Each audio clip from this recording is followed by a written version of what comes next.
Selamat pagi jemaat Tuhan yang terkasih dimanapun berada pada pagi hari ini. Salam hangat dan salam damai sejahtera bagi kita sekalian. Saat ini kita kembali mendengarkan firman Tuhan yang terambil dari Lukas pasal 13 ayat 12 sampai 13. Demikian firman tertulis.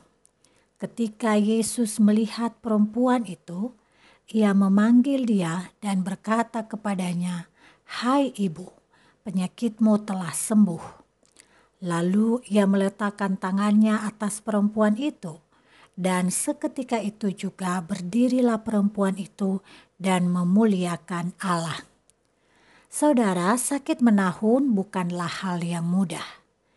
Dalam rentang waktu sakit yang berkepanjangan, sangat mungkin bagi seseorang untuk mengalami kecewa, apatis, atau frustasi.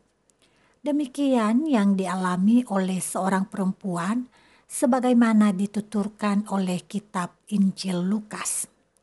Dicatat seorang perempuan sudah 18 tahun sakit sehingga punggungnya bungkuk, oleh karena itu ia tidak lagi dapat berdiri tegak.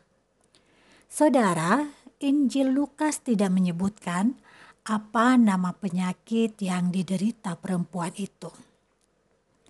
Namun di sana menyebutkan bahwa penyebab dari sakit itu yaitu dirasuk roh. Memang di zaman itu masih sangat lazim untuk memperkirakan penyakit seseorang sebatas kerasukan roh. Kelaziman ini tentu bukan dalam rangka menyederhanakan semua jenis penyakit saat itu. Namun memang saat itu pengetahuan medis sangat terbatas. Jadi orang berpikir setiap ada penyakit terkait dengan dirasuk oleh roh. Saudara, hal menarik dari narasi yang dikisahkan utuh dalam Lukas 13 ayat 10-17 itu adalah ketidaktampakan dari keinginan apalagi iman dari sang perempuan yang dipulihkan. Ada dua kemungkinan yang menyebabkan hal ini. Pertama, ia telah apatis dengan keadaannya dan tidak mungkin mengharapkan apa-apa lagi karena sudah tidak mungkin terjadi menurutnya.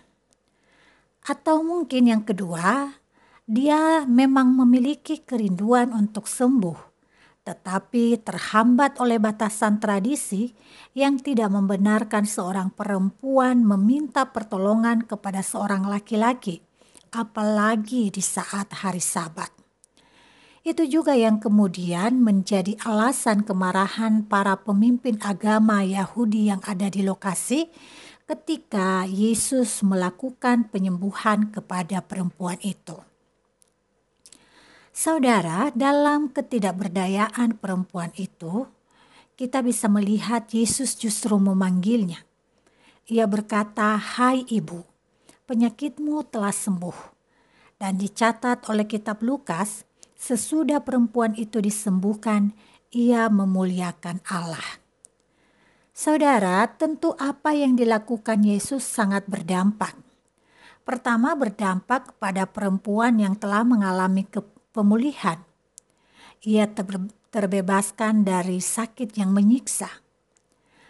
Dan Yesus melakukan itu hanya karena belas kasihan. Tanpa diminta, Yesus menerjemahkan kepeduliannya itu melalui aksi nyata di dalam ruang ibadah yang dipenuhi dengan peraturan Sabat yang begitu ketat. Dan ketika itu terjadi secara tidak langsung juga, ia memulihkan fungsi ruang ibadah itu. Itulah yang kedua yang dipulihkan oleh Yesus. Tadinya ruang itu menjadi perjumpaan dengan segudang aturan yang menyiksa hingga mengarahkan orang pada kemunafikan, berpura-pura baik, berpura-pura rohani.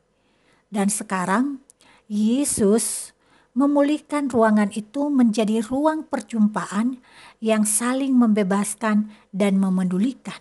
Dan Yesus telah melakukan itu bagi perempuan yang sangat menderita selama 18 tahun. Saudara, melihat keadaan ini sebenarnya kita bisa memetik pelajaran. Walaupun kita tidak mengalami sakit fisik saat ini, tapi kita layak untuk terus memohon pemulihan dari Allah. Sebab penyakit kita bukan hanya berbentuk penyakit fisik, tetapi juga penyakit batin kita yang membuat kita menderita dan tidak mengalami pembebasan. Hal yang kedua, kita juga bisa memohon pemulihan agar diri kita dimanapun berada selalu menciptakan ruang yang hangat bagi sesama, ruang yang saling mempedulikan, ruang yang saling memperhatikan meskipun kita sendiri berada di tengah-tengah pengalaman yang sulit. Saudara yang terkasih, memulai hari pagi ini, kita memohon kepada Tuhan bahwa Tuhan pulihkanlah kami dari keterbatasan kami secara fisik, pulihkanlah kami dari penyakit-penyakit batin, dan pulihkanlah kami jika kami belum mengerti peran dan fungsi kami sebagai gereja, sehingga kami terus menciptakan ruang yang hangat bagi sesama kami. Tuhan Yesus memberkati.